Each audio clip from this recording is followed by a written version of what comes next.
I really need advice because my whole world is crashing down around me. My heart feels like it's being ripped apart, and I can barely think straight. I, 36M, have been married to Laura, 35F, for 12 years, and we have 3 beautiful children together, John, 10M, and the twins, Emma and Sarah, 7F. Everything in our life seemed perfect until recently when my entire world started falling apart. Laura and I met during our sophomore year in college. I still remember that day clearly. She was sitting in the campus coffee shop, grading papers for her teaching assistant job. I was there studying for my business finals, and we ended up sharing a table because the place was packed. We talked for hours that day, completely losing track of time. She was studying to become an elementary school teacher, and her passion for working with kids was obvious from the start. I was pursuing my business degree, dreaming of starting my own company someday. We dated throughout college, and everything just clicked between us.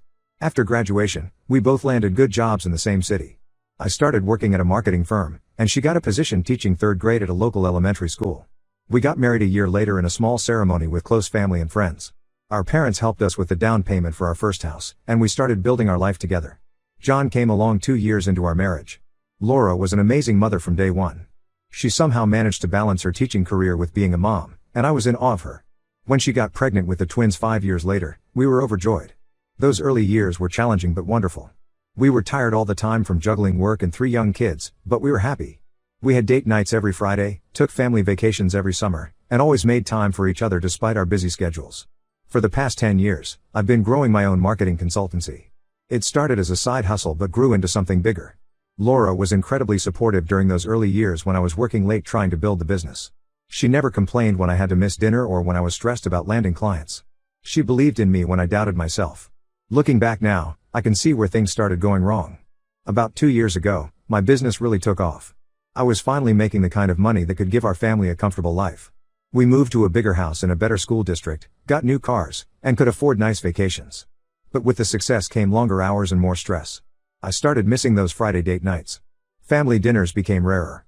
I told myself I was doing it all for them, that providing a good life for my family was what mattered most. I noticed small changes in Laura's behavior about 6 months ago. She became more protective of her phone, always keeping it face down or taking it with her everywhere. She changed her password, which she had never done in all our years together. When I would try to hug her or kiss her, she would pull away or make excuses. She stopped sharing details about her day with me. At first, I chalked it up to stress from teaching or dealing with the kids. We both had demanding jobs, and 3 active children can be exhausting. I tried talking to her about the changes I was noticing. I asked if everything was okay, if she was happy. She would always brush it off, saying she was just tired or stressed from work. I believed her because I wanted to believe her. I convinced myself that all marriages go through phases like this, that it was normal to have periods where you feel a bit disconnected. Last week, everything fell apart. Laura was in the shower, and her phone kept buzzing with messages. When I glanced at it, I saw a man's name, Mark, and preview of a message that made my stomach drop. I know I shouldn't have looked, but something in my gut told me I needed to know the truth. The messages I read destroyed me. They were talking about their feelings for each other, making plans to meet for coffee, and discussing how right it felt when they were together. When Laura got out of the shower, I confronted her about the messages. To my surprise, she didn't try to deny anything. She told me she had developed feelings for Mark, a new teacher at her school who she met during a training program 3 months ago. She said they started by just talking about work, but their conversations gradually became more personal. She said their emotional connection happened naturally, and before she knew it, she was falling in love with him. She swears nothing physical has happened yet, but honestly, the emotional affair hurts just as much. Then Laura told me something that felt like a knife to my heart. She said she's been unhappy in our marriage for years but never said anything. She felt neglected and unappreciated, like we had grown apart without realizing it. She said she missed the man who used to surprise her with small gifts, who would leave love notes in her lunch bag, who would dance with her in the kitchen while making dinner. She said she missed feeling seen and heard and valued. I was shocked because I thought we were doing okay. Sure, we weren't as romantic as we used to be, and maybe I had taken her for granted sometimes, but I never stopped loving her. In my mind, we were just in a comfortable phase of our marriage. We weren't fighting or arguing, so I assumed things were fine. I was content because I had her and our family, even if things weren't perfect. These past few days, I've been reflecting on our marriage, and I can see where I went wrong. I got so caught up in providing for our family that I forgot to nurture our relationship. I stopped doing all those little things that used to make her smile. I assumed she knew how much I loved her without me having to show it. I missed all the signs that she was slowly drifting away from me. Now I'm desperate to save our marriage. I've told Laura I'm willing to do whatever it takes. I'll scale back my work hours, hire more people to handle the business, anything to spend more time with her and the kids. I've suggested marriage counseling, regular date nights, couples retreats, whatever she wants. I've made a detailed plan of all the changes I'm committed to making. I want to be the husband she fell in love with again, the one who made her feel cherished and adored every single day. But Laura says she's confused about what she wants. She says she has strong feelings for Mark but also doesn't want to destroy our family. She's worried that even if I change now, things will eventually go back to how they were before. She's scared of making the wrong choice and getting hurt. She says she needs time to figure out her feelings. Meanwhile, I'm dying inside. Every time I look at our children, my heart breaks thinking about what this could do to them. John has already noticed something is wrong. He asked me yesterday why mommy seems sad all the time. The twins are too young to understand what's happening, but they pick up on the tension in the house. They adore their mother, and the thought of our family breaking apart is unbearable. I need advice from people who have been through similar situations. What worked for you? What should I avoid doing? I'm willing to fight for our marriage until my last breath, but I need help figuring out how. How can I prove to Laura that we can fix this? That we can be better than we ever were before? I feel like I'm running out of time, and I'm terrified of losing everything that matters to me. Update 1. It's been 3 weeks since my last post, and everything has gotten so much worse. I've been trying everything I can think of to save our marriage, but it feels like I'm watching sand slip through my fingers. Following the advice from my last post, I started making major changes. I hired 2 new people at work to reduce my hours. I planned special date nights and family activities. I even started leaving little notes for Laura again, like I used to do when we were first married. But none of it seems to matter anymore. Laura is pulling away more and more each day. Last week, I planned a surprise dinner at her favorite restaurant, the same place where we celebrated our first anniversary. She agreed to go, but spent the entire evening checking her phone under the table. When I mentioned it, she got defensive and said she was just checking on some work emails. But I saw Mark's name flash across her screen more than once. The worst moment came 3 days ago. Laura asked to talk after the kids went to bed. I felt hopeful, thinking maybe she was ready to work on our marriage. Instead, she suggested something that felt like a knife to my heart. She wanted to try an open relationship. She said it so casually, like she was suggesting we try a new restaurant. She thought it would be a good compromise, a way to keep our family together while allowing her to explore her feelings for Mark. She even encouraged me to find someone else for myself, saying it would only be fair. I just sat there, stunned. The Laura I married would never have suggested something like this. When I finally found my voice, I asked her if she really thought I could share her with another man, or if she truly believed I wanted to be with anyone else. She got frustrated, saying I was being old-fashioned and possessive. She said relationships can take many forms, and maybe this would be better than divorce. I couldn't even continue the conversation. I went to sleep in the guest room that night, feeling like I was living in some kind of nightmare. This weekend, I finally met Mark. He came to our house, to pick up Laura for what she called a friendly coffee. Seeing him in person made everything so much more real and painful. He's 25, a full decade younger than us. He showed up in trendy clothes, with this easy confidence that comes from having no real responsibilities in life. No mortgage, no kids, no complexity. Just a young guy who thinks he's in love with my wife. I watched them leave together, and the contrast was stark. Laura was practically glowing, laughing at something he said as they walked to his car. She looked younger somehow, more like the college girl I fell in love with. I could see why she might be attracted to him. He represents everything that's new and exciting, everything that our settled, routine life isn't. The situation is affecting our children more than Laura wants to admit. John, our 10-year-old, has started acting out at school. His teacher called last week because he got into a fight with another student who made a comment about his mom always texting during his baseball games. The twins are confused and clingy. They've started having trouble sleeping, often crawling into my bed in the middle of the night asking when mommy is coming home from her friend's house. Last night, Emma, one of our twins, asked me a question that broke my heart. She said, "Daddy, does mommy love her friend more than us? Because she always wants to talk to him instead of watching movies with us like we used to." I had no idea what to say. How do you explain to a 7-year-old that her mother is prioritizing a relationship with another man over her own family? I tried talking to Laura about how this is affecting the kids. I showed her John's school report, told her about Emma's question. But she got defensive immediately. She said I was trying to manipulate her by using the children against her. She insisted that kids are resilient and will adjust to whatever changes come their way. She said she deserves to be happy and that being a good mother doesn't mean she has to sacrifice her own happiness. But what about their happiness? What about the stability and security they need? Our friends have started to notice what's happening. Some of them have tried talking to Laura. Her best friend since college, Sarah, came over last weekend specifically to talk some sense into her. But Laura accused her of taking my side and not understanding her feelings. She said Sarah was just jealous because she was stuck in a boring marriage herself. Sarah left in tears, and Laura has since blocked her number. Laura has also stopped talking to most of our other mutual friends. She says they're all judgmental and don't understand that sometimes people fall out of love and find new connections. She's been spending more time with some new friends from work, people who don't know our history and won't question her choices. I'm watching the woman I love turn into someone I barely recognize. The Laura I knew would never have suggested an open marriage. She would never have dismissed our children's feelings or hurt her friends like this. She would never have betrayed our marriage vows so casually. It's like Mark has become her entire world, and everything else, our family, our history, our life together, is just an inconvenience to be managed.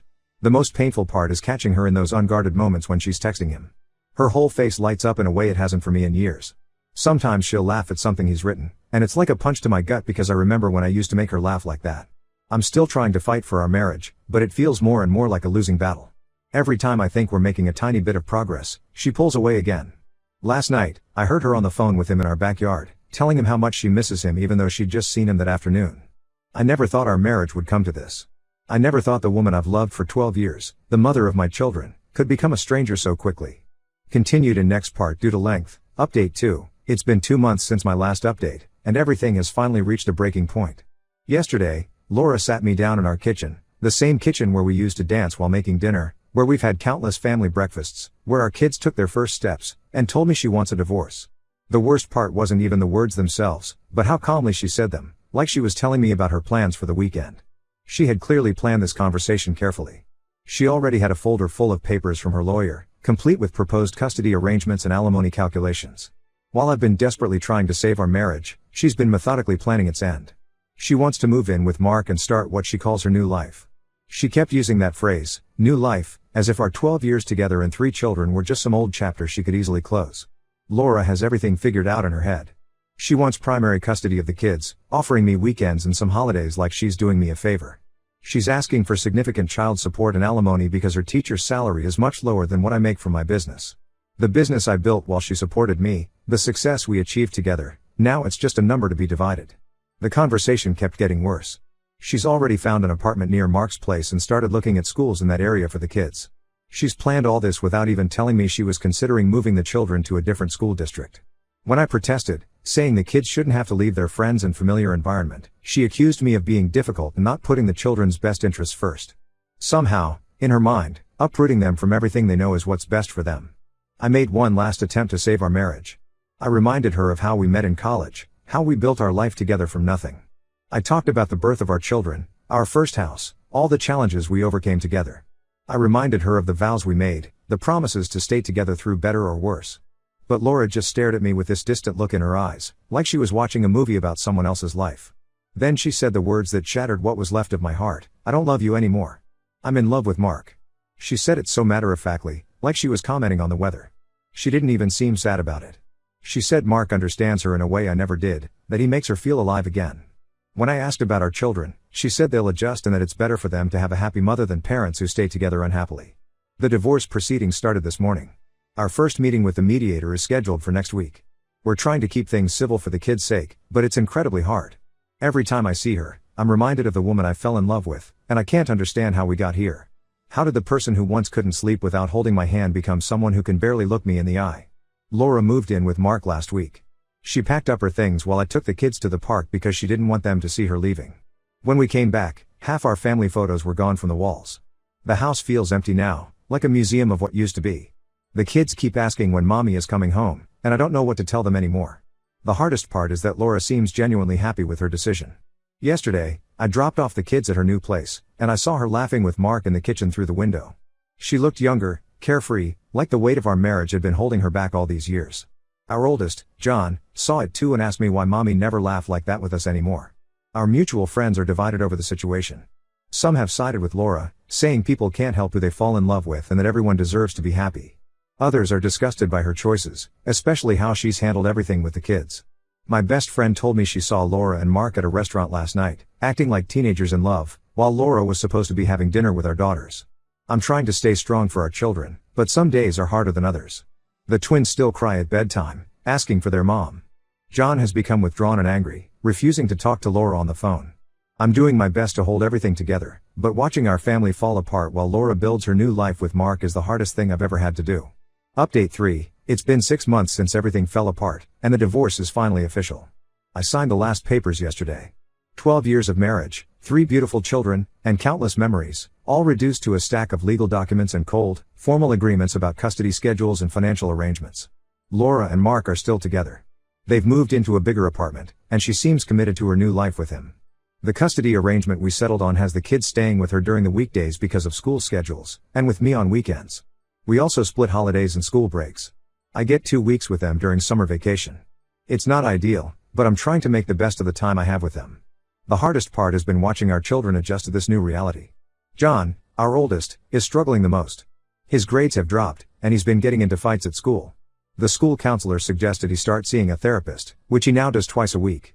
He's angry at Laura, often refusing to talk to her or go to her place. Last week, he had a complete meltdown when Laura tried to get him to call Mark's stepdad. I had to pick him up early from her house because he was so upset. The twins are handling it differently. Emma has become very clingy with me, crying every Sunday evening when it's time to go back to Laura's. Sarah, on the other hand, has become withdrawn and quiet. Their teacher told me they sometimes sit alone at lunch, not wanting to play with other kids. It breaks my heart seeing them like this, but Laura insists they'll adjust with time. I've been focusing on rebuilding my life, even though some days it feels impossible. I've started working out again, something I'd neglected during the stress of the past year. I joined a single parent support group, which has been helpful in ways I didn't expect. Hearing other people's stories makes me feel less alone. A few people there have suggested I start dating again, but I'm nowhere near ready for that. Right now, my focus is entirely on being there for my kids and healing myself. Laura and I only communicate through a co-parenting app now. Our conversations are strictly about the children, their schedules, school events, medical appointments.